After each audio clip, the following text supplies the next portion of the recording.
Section 2.1 of the textbook focuses on this topic of data organization.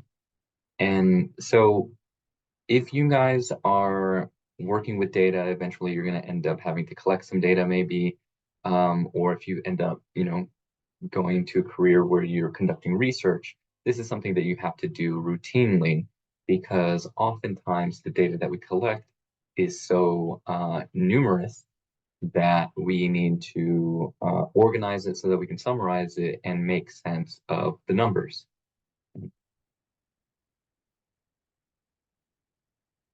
So our objectives in this presentation are just to, one, define what a frequency distribution is.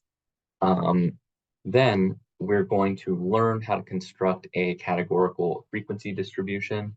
We're going to learn how to construct a grouped frequency distribution for numerical data. And the key objectives in that are going to be to recognize the attributes of appropriately drawn group frequency distributions and drawing conclusions and correctly interpreting those frequency distributions. So what is a frequency distribution? A frequency distribution is a representation of a data set that organizes counts into categories that are called classes. Okay. For categorical data, this is going to be very natural because the classes are inherent in the names of the categories.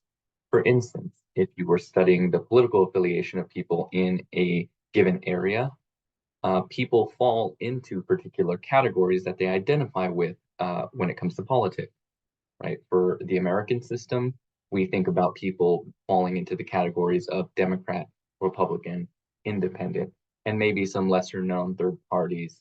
But for the most part, people will be one of these three major identities when it comes to political affiliation, okay? And those are just things that you could easily count up or make a tally for those categories, okay? When it comes to numerical data, that's something that you might go out into the field and measure. Maybe you get a sample of 100 people that are patients at a given hospital, okay? You might be interested in how a new study medication is working on their heart rate, right? How it influences their heart rate. So you might need to measure their heart rate. Well, that measurement is a numerical value. It's not a name or a category or a classification of their identity, right? So because people in that group of 100 patients are going to have different values of their heart rate, then we need to actually construct groups of values or ranges of values so that we can count up how many people fall into these ranges of values. Okay, so those are the two big ideas here for organizing data. It really depends on what type of data you have, whether it is qualitative and categorical, or whether it's quantitative, numerical measurement data. Okay. So in this first video, we're going to talk about categorical frequency distributions. Okay. Imagine that you wanted to describe the political affiliation patterns of people living in your neighborhood. You decide to wait outside your local library and survey people entering the library, and you record their political party membership.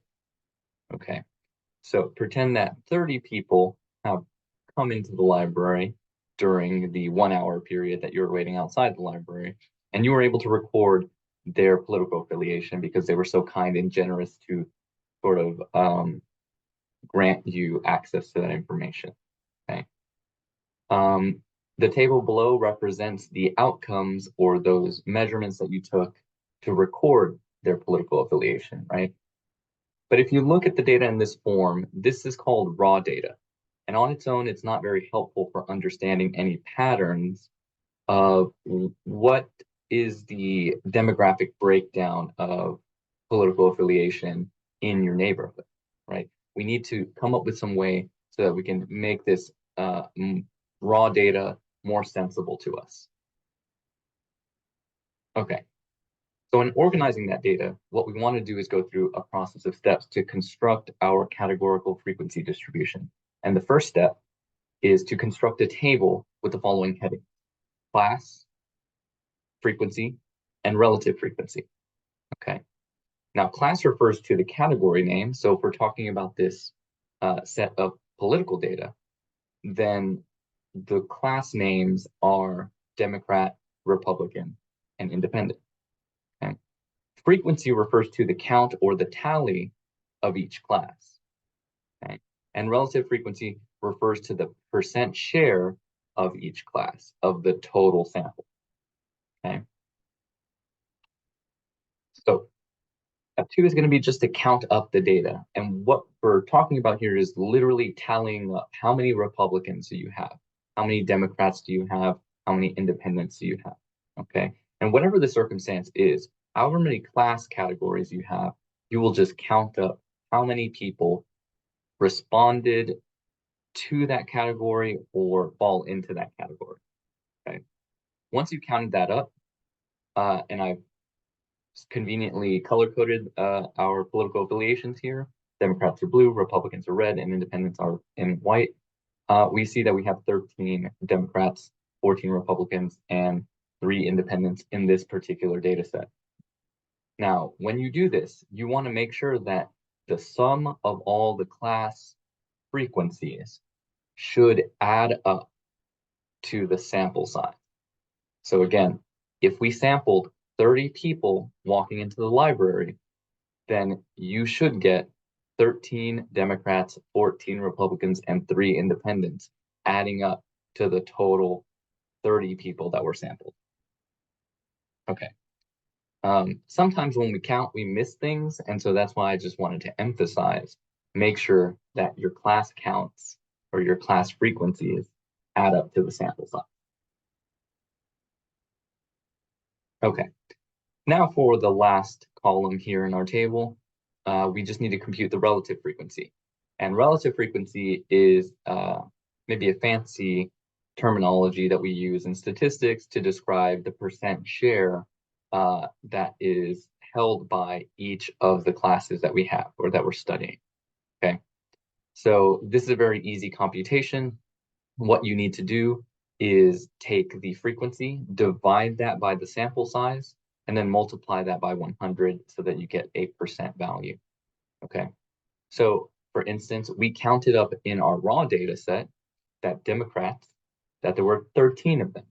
So 13 divided by the sample size of 30 times 100 gives us 43.3%. And for convenience sake here, I'm just rounding to 1 decimal place, the 10th place. Okay. But in any case, we can move on. Republicans, to find the relative frequency of their representation in the sample, we took the 14, divided it by the sample size of 30, and then multiplied that by 100 to get 46.7%. Okay. Finally, for independents, we went through the same process. 3 divided by 30, that is frequency divided by the sample size, times 100 gave us 10%. Okay. So in the same way that we always want to make sure that all of our frequencies add up to the sample size, your relative frequencies for each class should sum to 100%. You should not get less than 100% because that means you failed to count something.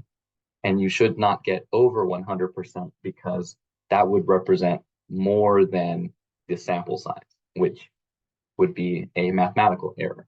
Okay. So to calculate that relative frequency, again, we just need to divide the frequencies of each class by the sample size of the data set and then multiply by 100. Okay, now this table represents our categorical frequency distribution. By examining this frequency distribution table, we can more easily see the percent breakdown of political affiliation in the neighborhood.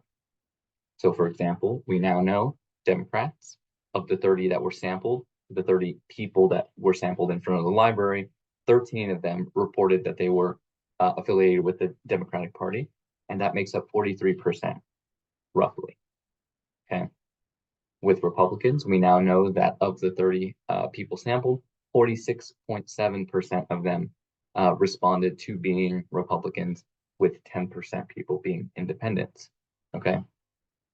So depending on whether the sample of 30 library goers was truly a random and representative sample, of the neighborhood. That is another very important consideration. But for now, we can use this frequency distribution as sort of a baseline for understanding the political composition of this neighborhood.